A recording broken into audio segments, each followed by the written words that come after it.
I'm at the Cookie and I'm joined by Orla Gartland. For those who don't know what you do, could you tell us what that is, please? Of course. I play music. It is guitar-based pop, I think. I think pop has this kind of bad stigma attached to it. People feel like pop is like this shameless genre of like Katy Perry and Justin Bieber, who I both really love, by the way. I love One Direction, there's no shame in it, but I love One Direction. Yeah, so big influences for me that I think creep into my music. I love Regina Spektor, and there's another artist called Imogen Heap. Yeah. Older sort of people, I love Joni Mitchell. So it's that kind of, it's very sort of personality driven and kind of charismatic stuff. I guess. Sort of like an alternative pop. Yeah, a little bit, and it's all sort of guitar based. Like I play with a band sometimes, it's usually just me and guitar, so I think that takes it down to a certain sort of intimacy. How did you get into music? So I started playing guitar when I was like 12, and I was about 14, and I kind of found myself, I'd sort of given up guitar lessons quite early on a stage. I was getting frustrated, I wanted to be able to play certain songs, and I was getting taught these sort of classical theory things, and I thought I was wasting my time.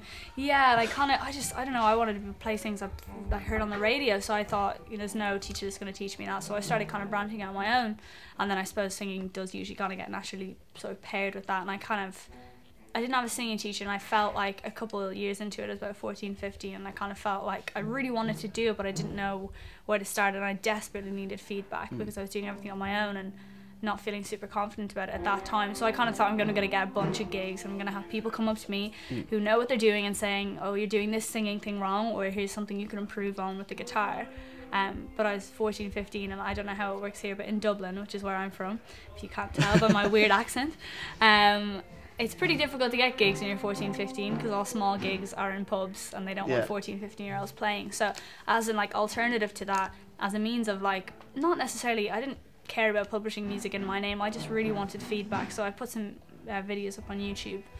I put one or two up with no intention of continuing uploading, but I'm kind of still doing it, so that's the seeds of it. Yeah, I was gonna say, because you do a lot on YouTube, you're very active on it. How do you, because you do a lot of covers on there as well, how do you choose what to cover? I just cover stuff I like, really. Yeah. I think I know a lot of people sort of have asked me actually really recently, they're like, oh, I quite like to, take the YouTube route, and I want to do music full time as the kind of end goal, and what do I do? And a lot of people will say, oh, you cover chart music all the time, and you cover what people want to listen to, and I mean, that's fine if you really like the songs. I just started covering songs that I like, ones that I actually enjoy listening to and enjoy playing, and I guess some of them are current and some of them are kind of a bit more old school, so there's a bit of a mixed bag in there, really. You can put a twist on it as well. Yeah, absolutely, and I think that's kind of, in my head, that's kind of the sign of a true artist. Someone that kind of, you hear their voice and you go, oh yeah, well that's that, Katy Perry song, but she's kind of doing it in this other way, and it's not like you have to change things for the sake of it either. Some things are fine as they are. So I suppose it's striking that balance. How do you use YouTube to engage with your audience? Because that's the best part of YouTube, is that you can be right there with them. Yeah, it's just an incredible tool. I think it's probably overlooked as that sometimes, the power of being able to actually hear, for example, I just released my first EP, so even using that as an example, to type a post on Twitter, Facebook, wherever, and say, oh, my new EP is out, you can download it if you like, kind of thing.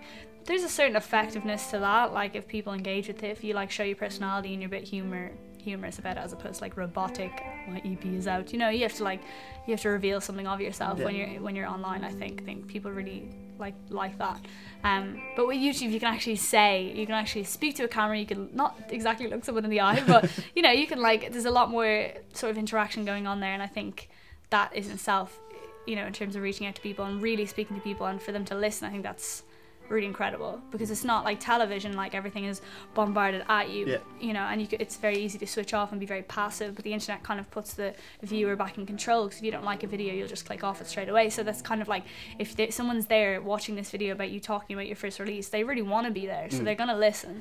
So yeah, it's just a great tool. I mean, I kind of do a lot of stuff apart from that. I don't want to put all my eggs in one basket, but it's still a great tool.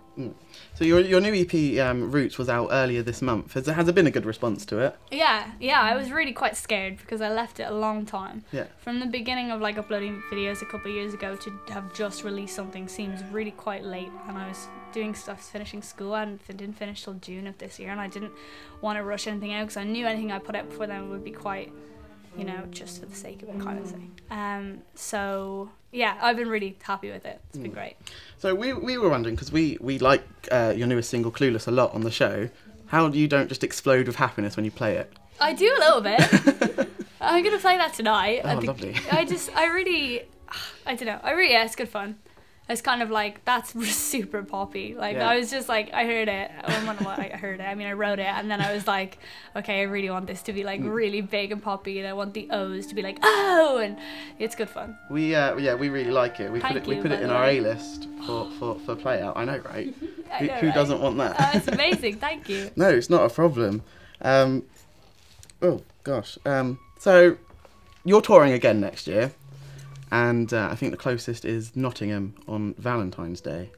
So, what, you got any yes. special plans for that? I definitely am planning to perhaps just bring some heart-shaped chocolate and just... No, not really. I'm definitely going to do something for it. Yeah, one of them, because I wanted to be sort of crossing over like half term, I sort of realised that one of the dates was going to end up being Valentine's Day, so I'm going to have a few tricks up my sleeve, definitely. Definitely. I'll try and get along to it so we can see what you've got planned. And then I'll throw some chocolate in your mouth and you'd be like...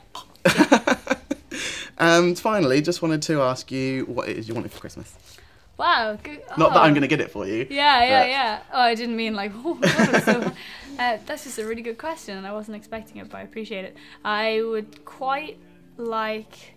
it sounds really strange. I feel very grown up saying this. I really want some like furniture and house stuff, because I'm going to move to London in January. And I'm really scared about that, because it's wherever I end up is gonna be a bit of a dive. So I just want like an IKEA voucher so I can deck the place out in fairy lights and make it a little bit more homely. So if there are any hardcore fans out there, they know what to send you. Yeah, fairy lights. Excellent. Thank you for joining us. It's been a pleasure having you. Bye.